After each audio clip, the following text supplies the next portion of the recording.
Ang mabait na anak ay hindi gagawin itong 6 na bagay sa mga magulang nila.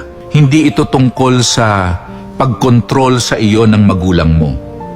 Ito ay tungkol sa pagkatao mo. Tungkol ito sa pagkakaroon ng disiplina, pagpapahalaga at pagpasalamat. Kung sa tingin mo kailangan mo magbago, makinig ka ng mabuti.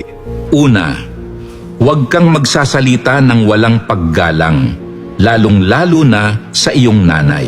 Huwag kang sisigaw, huwag kang mang-iinsulto, huwag pabalang sumagot o magtaas ng boses. Siya lang naman ang nagbigay sa iyo ng buhay, kaya deserve niya ng respeto na galing sa iyo.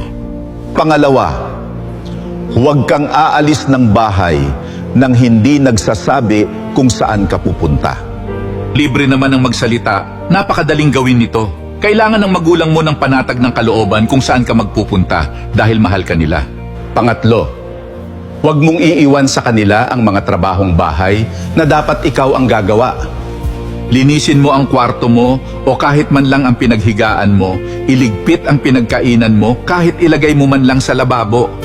Dahil ang pagtutulungan sa bahay ay parte ng pagkakaroon ng magandang samahan sa bahay. Pang-apat, huwag kang magsisinungaling o huwag mong itago ang katotohanan. Ang magulang mo dapat ang maituturing mong pinakapwede mong pagkatiwalaang tao sa lahat.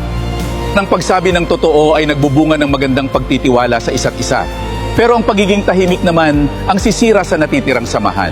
Ang pagsunod sa payo nila, ito ang paggabay nila sa iyo. At ang pakikinig at pagsunod sa kanila ay senyales ng maturity ng pag-iisip mo. Ito ang huli. At ito ang pinaka-importante sa lahat. Ang pang-anim. Huwag mong babalewalain ang pagmamahal nila sa iyo.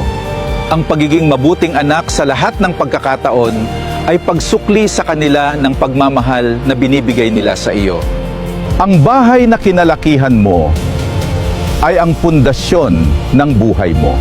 At dito mo dapat matututunan ang totoong pagmamahal. At itong klaseng pagmamahal din ang ipapasa mo sa magiging pamilya mo balang araw. Kaya ikaw, sanayin mong maging mabuti, magalang at responsabling anak. Dahil ito ang magdadala sa iyo sa magandang kinabukasan. Sana may natutunan kayo at nabago ko ang pananaw at ang puso nyo. Tara magdasal tayo. Panginoon, maraming salamat po sa aral na natutunan ko ngayong araw. Tulungan mo po akong maging mabuting anak na may disiplina at palakasin mo ako araw-araw upang mapagtagumpayan ang lahat ng pagsubok sa aking paglaki. Nagpapasalamat din po ako sa aking mga magulang, sa kanilang pagmamahal, pag-aaruga at paggabay.